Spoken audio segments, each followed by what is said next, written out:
On Saturday night, Austin FC played Houston Dynamo for the third time in the season, and after a really symbolic 90-minute match performance, Austin FC loses to Houston Dynamo for the first time at Q2 in club history in a 1-0 score with 8 minutes left of the match by a goal of Coco Carrasquilla. And my reaction to this game was pretty much this. I wasn't disappointed, nor mad, nor frustrated, but I was left embarrassed by how poor Austin FC did with their finishing because they had so many shots, but none of them went inside the box. Like we could have easily beat 5-0 to Houston Dynamo. But before I get to that, let's look at the starting lineup. This lineup, it's up to me.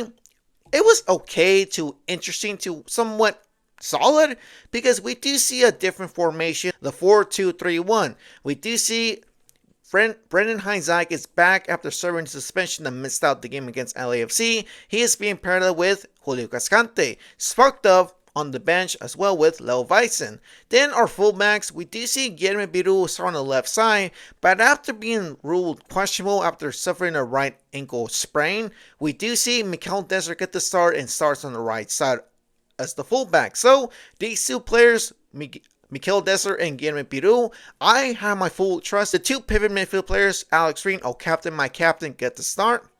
But the one that kind of was surprising, Joka Valencia starts in the midfield and benches Dani Pereira. Joka Valencia is the player, obviously, starting the 6 and support a back 4. The 3 in the midfield, we do see Driussi supporting Zardes in the 10, and Zardes was our starting 9. And with John Gallagher on the left side and with Osman Bukari on the right side. But here's the thing. John Gallagher was sometimes playing the back and supporting our defense, making a back 5, so he's our wing-back player. So basically, Josh Wool wanted to park the bus every time Houston Dynamo pushed up. So pretty much this lineup to me, decent, solid, okayish, but a lineup that could have gotten us the 3 points for a fight for playoffs. But the full 90-minute match performance, my point of view, what exactly was going on? What was the game plan and where's the chemistry? Because in the first half we do start strong. We do have a good start because they did the same game plan they did against LAFC, and that's to hit the counterattack, and that's what we did. We had so many shots that could have been inside the box that we could have been winning 3-0. Osman Bukari was being a real threat to Houston Dynamo's defense that they couldn't catch up to him. Every time he cuts in the wings, or if somebody leaves an open spot on the right side where Bukari was at, Bukari will take the advantage and boom, a good threat. Austin FC had the ball. There was no attack in the midfield. Maybe that's my own opinion from what I saw or from what I see, because Joka Valencia was, we all know Joka Valencia is a good player when he plays in the 6 and supports the back 4.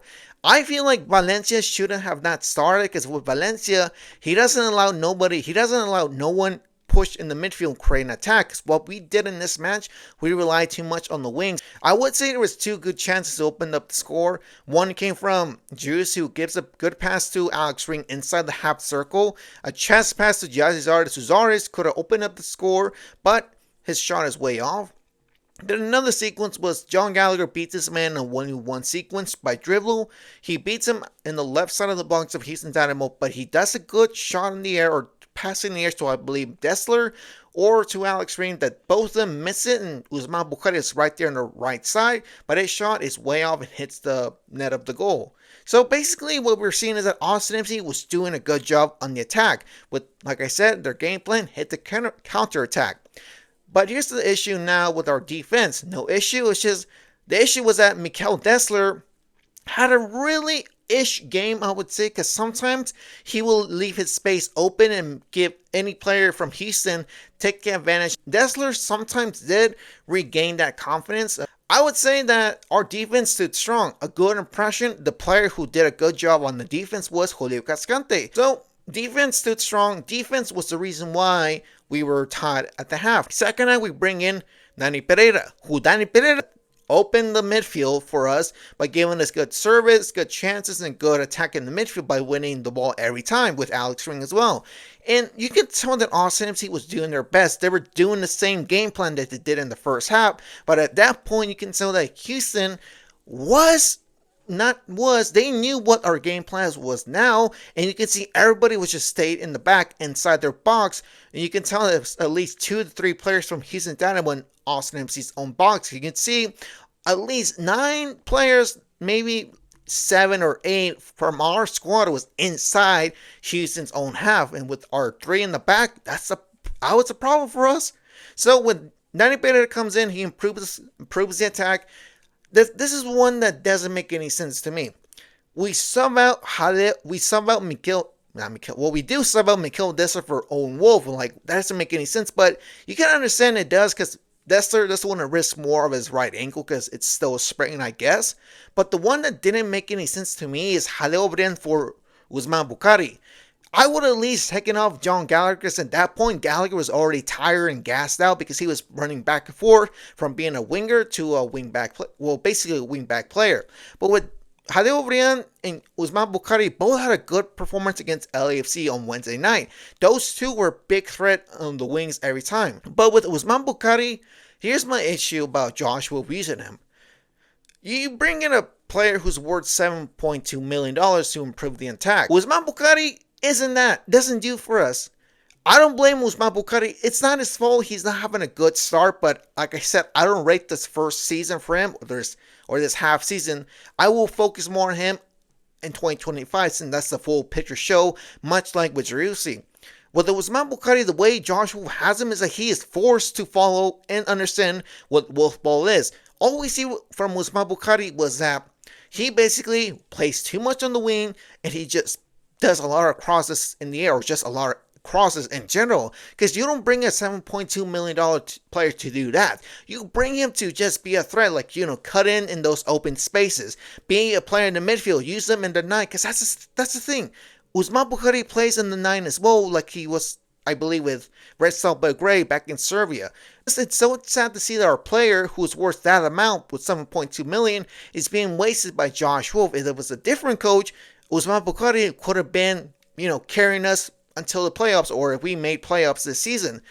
The issue too is our star player, Driussi. You see the body language Driussi had against Houston Dynamo. He was trying, he put a lot of effort in the first half, but in the second half, it's just like, what in the hell is he actually doing? Or it's like that meme, or people would say, what the hell does he even do? Driussi gives a long pass to Osman Bukari. I would say good pass, but Osman got there so late that the ball went out of bounds. Driussi was like, didn't say like, instead of saying like, all right, it's all good, it's all me, all right, I got it, like, being like a sportsmanship, instead of that, Driussi was like, fuck this, I'm out. You see the body language he had with Osman Bukari. Both of them don't even know each other that well. Their chemistry is that poor.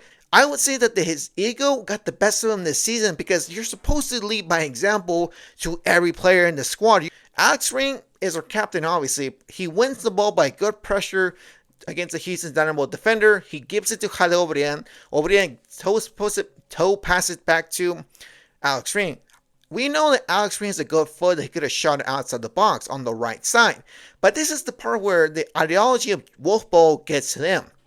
Instead of doing that, instead of saying, fuck wolf ball, let me take my shot, he gives the ball to Diego Rubio, who on the right side could have done the same thing, because those two players, let's just say this, Alex Ring, 2 players in front of him, 1 open space. The gap was like at least 4 to 5 feet between those 2 defenders of Houston Dynamo. Instead of that, he gives it to Diego Rubio, and the same thing for Diego Rubio.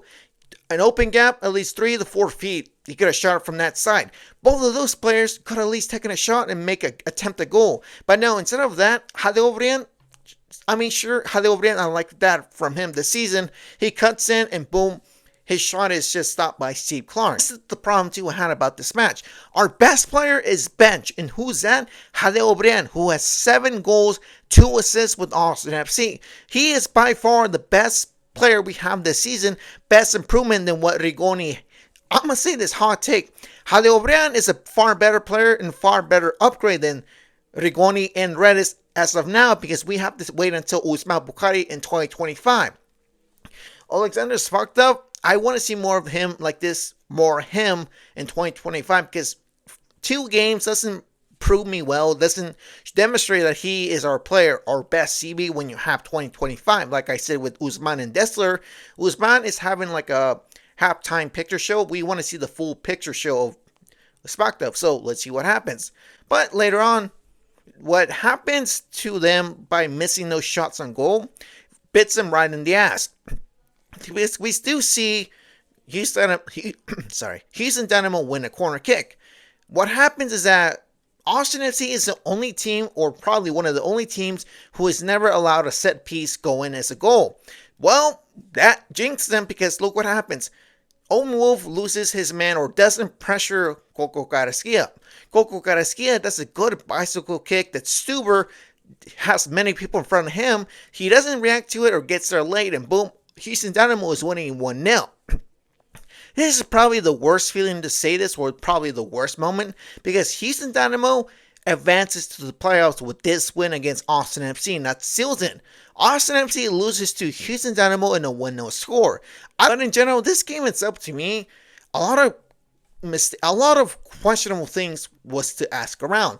Why did you start this formation? Why did you bench Jaleo Brian? Why is Bukari playing this way? Why is Driussi not playing and just giving up?